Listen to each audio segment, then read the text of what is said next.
Welcome back.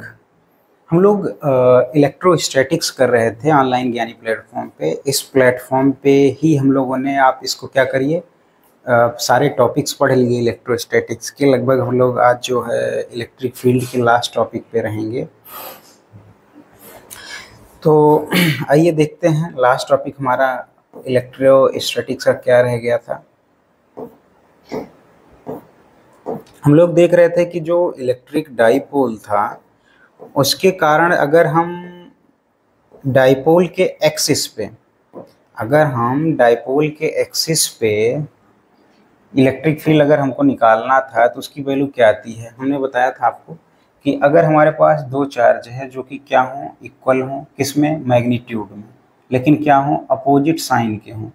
दो charges हों हमारे पास और उनके मैग्नीट्यूड आपस में बराबर हों और बहुत ही स्मॉल डिस्टेंस पे सेपरेटेड हों एक दूसरे से। अगर सपोज कीजिए मैंने इसको 2L बोल दिया था या कहीं पे इसको 2A बोला जाता है, तो इसके एक्सिस पे इसके बीच से जो लाइन पास होती है इसको डाइपोल एक्सिस बोला जाता है। इसको डाइपोल एक्सिस बोला जाता है, जो कि हम लोगों ने देख लिया था, डाइपोल एक्सिस हो गया। और ये इसका क्या हो गया मिड पॉइंट हो गया।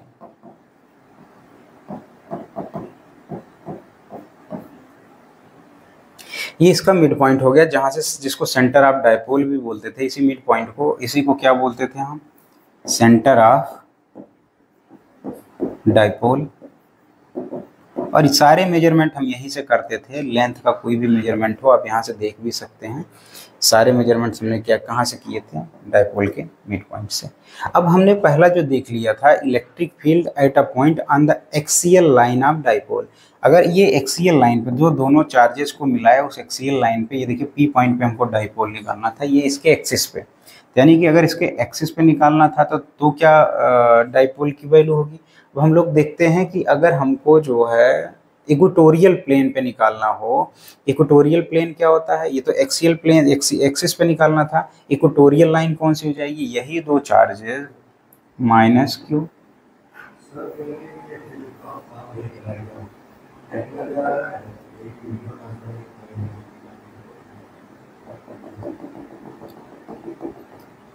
ये हमने ले लिया प्लस क्यू ले लिया। ये इसका क्या हो गया, मिड पॉइंट हो गया, ये सेंटर ऑफ। तो इसको हम लोग क्या बोलते हैं, इक्वेटोरियल लाइन। जो इस डाइपोल की एक्सिस से परपेंडिकुलर हो उसको हम लोग क्या बोलते हैं, इक्वेटोरियल लाइन बोलते हैं। और अगर इसी को हम एक प्लेन बना दें, इसी को हम क्या बोलते हैं, इक्वेटोरियल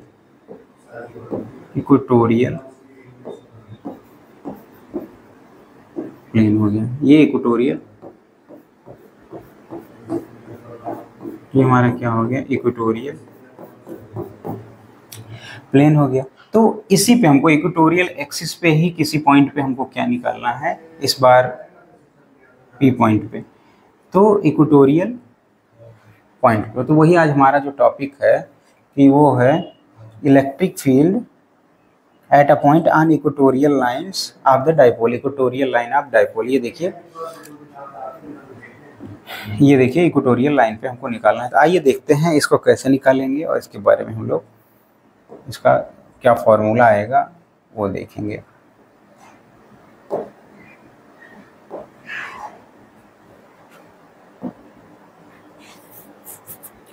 पहले हमने लिख रखा है इक्वेटोरियल प्लेन या इक्वेटोरियल लाइन।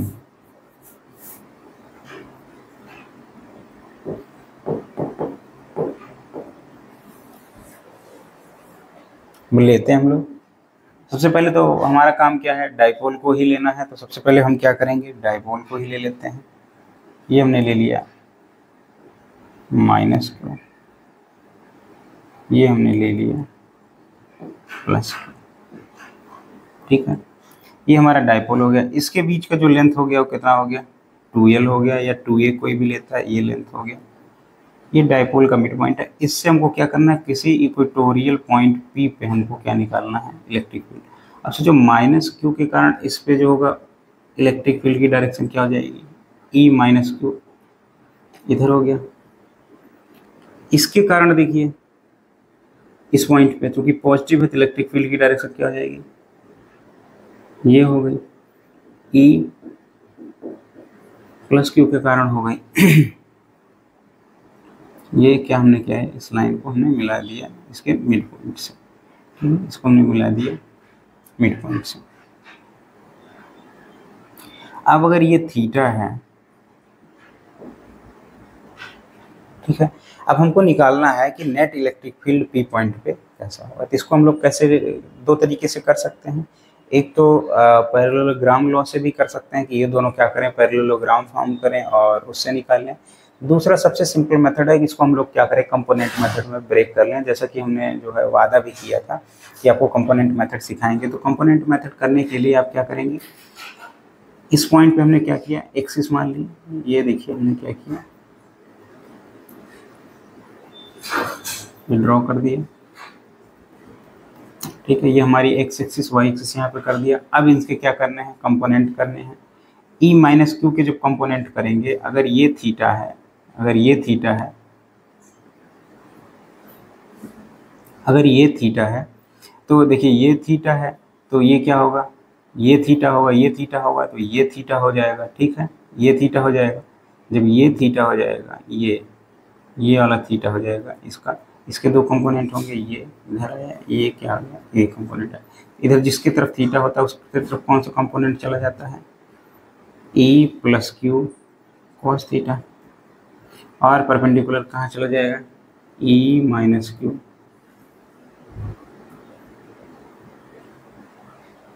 कॉस थीटा,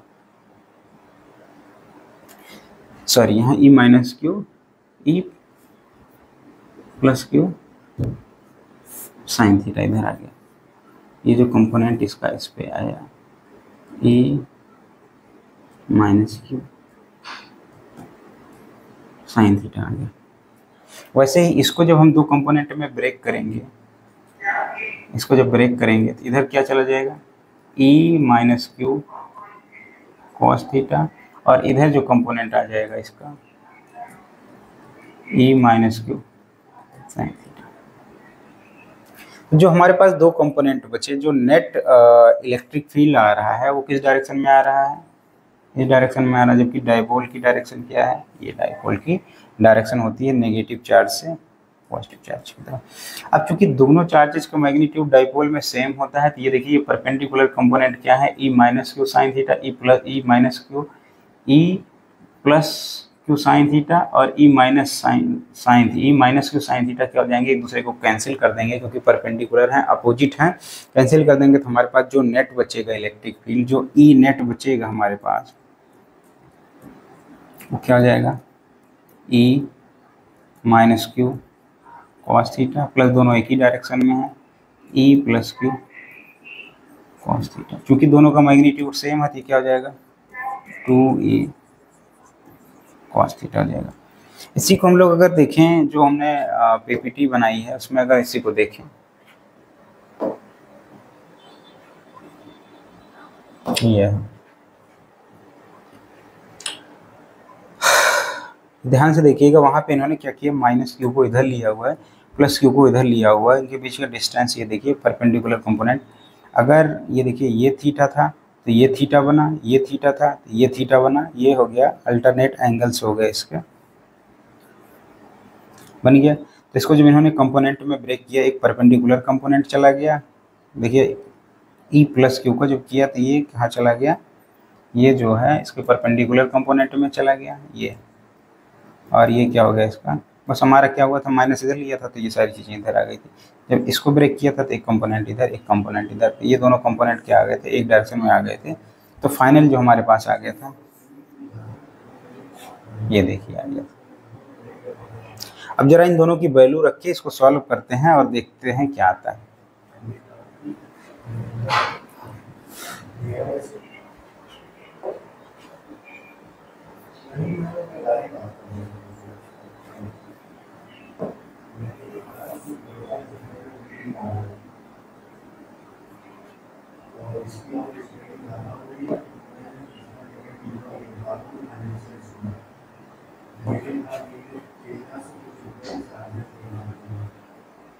ठीक है। अब क्या है कि इसमें आप डायरेक्ट वैल्यूज को पुट कर सकते हैं। ये EQ से मत घबराइए कि कैसे ये दोनों जुड़ गया, EQ और E+Q जो है, चूंकि इन दोनों का मैग्नीट्यूड क्या होने वाला है, सेम ही होने वाला है दोनों का, चूंकि ये और ये सेम है तो दोनों का मैग्नीट्यूड क्या होने वाला है, सेम होने वाला है। तो यहाँ पे हम लोग पुट करते हैं 2 E की जगह पुट करेंगे 1/4 pi epsilon naught Q upon ये सेपरेशन जो है इसको L हम लोगों ने ले ही लिया है, तो ये जो डिस्टेंस आ जाएगा, अगर ये हमारा क्या है, ये 2L लिया है तो ये क्या हो गया, L हो गया है। और अगर इसको मैं A डिस्टेंस यहाँ से मान लेता हूँ तो ये क्या आ जाएगा, L² प्लस A²। वही लेते हैं जो हम लोगों ने उसमें ले रखा है, PPT में ले रखा है, ताकि हमें कोई दिक्कत ना आए। इसको जो है इन्होंने R माना है, इसको A माना है, तो हम लोग इसको क्या करेंगे, R मानेंगे और उसको L ही रहने देंगे। तो इस पोजीशन को हमने क्या मान लिया, A की जगह पे R मान लेंगे इसको।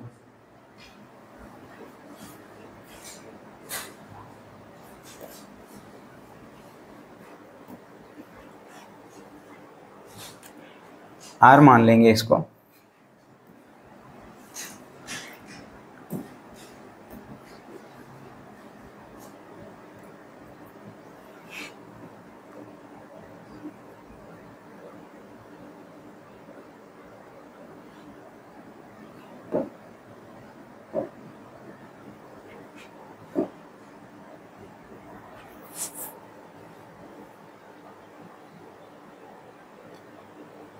ए जो हमने माना था इसको हमने क्या मान लिया, R मान लिया। तो R मान लेंगे तो ये क्या हो गया, पाइथागोरस थ्योरम से ये इसका क्या हो गया, ये परपेंडिकुलर हो गया, ये थीटा एंगल है, थीटा के सामने वाला परपेंडिकुलर, ये बेस, और ये जो बचेगा हमारा क्या बचेगा, R² प्लस L² रूट के साथ में। तो यहाँ जो क्या आ जाएगा, under root R² plus L² साथ में यहाँ क्या आ जाएगा, cos थीटा। अगर इसको ऐसे भी समझना है, E-Q अगर आप निकालेंगे, E-Q निकालेंगे, ठीक है, इसकी वैल्यू क्या आएगी, 1/4 pi epsilon naught Q upon R², ठीक है। ऐसे ही E+ की वैल्यू निकालेंगे, तो यहाँ पे जब Q को क्या करेंगे, माइनस में रखेंगे, तो यहाँ पे जब आप E की +Q की वैल्यू निकालेंगे, ये क्या आएगा, 1/4 pi epsilon naught Q upon R²। इस पॉइंट के कारण इसके इलेक्ट्रिक फील्ड, इस पॉइंट के कारण इलेक्ट्रिक फील्ड। जब हमने क्या किया, इसके कंपोनेंट्स को ब्रेक कर लिया, चूंकि इनके क्या हो गए, चाहे ये माइनस साइन एक्चुअली बता क्या रहा होगा, ये माइनस साइन जो यहाँ पे आया ये क्या बता रहा होगा कि ये जो इलेक्ट्रिक फील्ड की डायरेक्शन -Q चार्ज के कारण, इसके कारण इनसाइड ले लिया। तो जब इसको हमने ऑलरेडी ले ही लिया, ये डायरेक्शन ही बता रहा था, या इसको क्या कर सकते हैं, देखिए मैग्नीट्यूड सेम ही है, बस माइनस को हमने बाहर ले लिया, 4 पाई epsilon naught Q upon R², ठीक है। दोनों का मैग्नीट्यूड क्या है, केवल पॉजिटिव और नेगेटिव साइन का अंतर, 4 पाई epsilon naught Q upon R² आ गया, ठीक है। आ ही गया था, तो फिर जो है अब देखिए नेगेटिव साइन केवल ये बताते हैं। अब इसको हमने क्या किए थे, कंपोनेंट्स ले लिए थे, जब कंपोनेंट्स लिए थे डायरेक्शन के ही, तो पूरे के पूरे हमने कंपोनेंट्स ले लिए, तो इसको कंसीडर करने की जरूरत ही नहीं रह जाती, साइन को तब कंसीडर करने की जरूरत ही नहीं रह जाती जी। या तो साइन को आप कैसे कंसीडर करें, तब कंसीडर करेंगे प्रिंसिपल आप लगाएंगे, सुपर पोजिशन प्रिंसिपल लगाएंगे, या तो आप इसको कंसीडर कर लीजिए, या तो फिर साइन को कंसीडर कर लीजिए एक बार, या तो आप डायरेक्शन को जब आप कंसीडर कर चुके हैं तो उसकी ज़रूरत नहीं। और इसको तब करते जब सुपर पोजिशन प्रिंसिपल लगाते, और हम सुपर पोजिशन प्रिंसिपल यहाँ जो है लगा ही नहीं रहे हैं, यहाँ पे हमने कंपोनेंट मेथड लगा दिया, सिंपल दो चार्जेस के कारण कंपोनेंट मेथड लगा दिया, ये आ गया। अब कॉस थीटा की वैल्यू अगर आपको निकालनी है, कॉस थीटा क्या होता है, बेस, कॉस थीटा क्या होता है, बेस अपॉन हाइपोटेन्यूज। इसकी उठा के वैल्यू पुट कर देते हैं, कितना आ गया, 2 1/4 pi epsilon naught Q upon root R² plus L²। यहाँ पे बेस क्या है, L अपॉन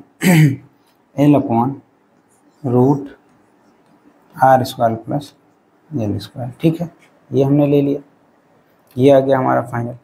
अब हम लोग देखते हैं जो हमारा ई नेट आ गया था,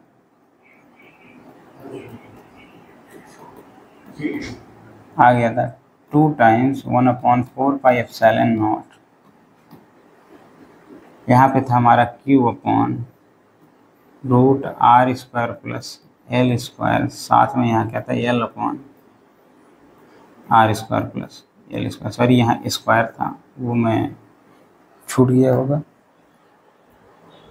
हाँ, यहाँ पे ये जो है स्क्वायर होता है, तो ये स्क्वायर यहाँ पे, ये स्क्वायर यहाँ पे छूटता चला गया था। ठीक है, अब इनको साथ में लिखते हैं। ये आ जाएगा 1/4 pi epsilon naught Q into, इसको 2L लिख सकते हैं। नीचे वाले को जब स्क्वायर करेंगे तो यहाँ R square plus L square, साथ में R square plus L square का क्या आ गया 3/2 आ गया।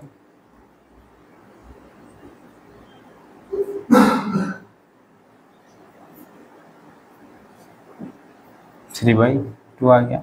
अब यहाँ पे 1 है, ये दोनों ऐड हो जाएंगे तो ये क्या आ जाएगा 1/4 pi epsilon naught Q into 2L, नीचे यहाँ R square plus L square की पावर कितना आ गया, सॉरी वहाँ रूट था तो 1/2 था, यहाँ कितना आ गया 3/2 आ गया। ठीक है, Q इंटू 2L हमने क्या पढ़ रखा है, डाइपोल मोमेंट होता है, चूँकि P is equal to Q into क्या होता है 2L होता है। ये क्या है, इलेक्ट्रिक डाइपोल मोमेंट, हम लोग समझ चुके हैं इसको, इलेक्ट्रिक डाइपोल मोमेंट।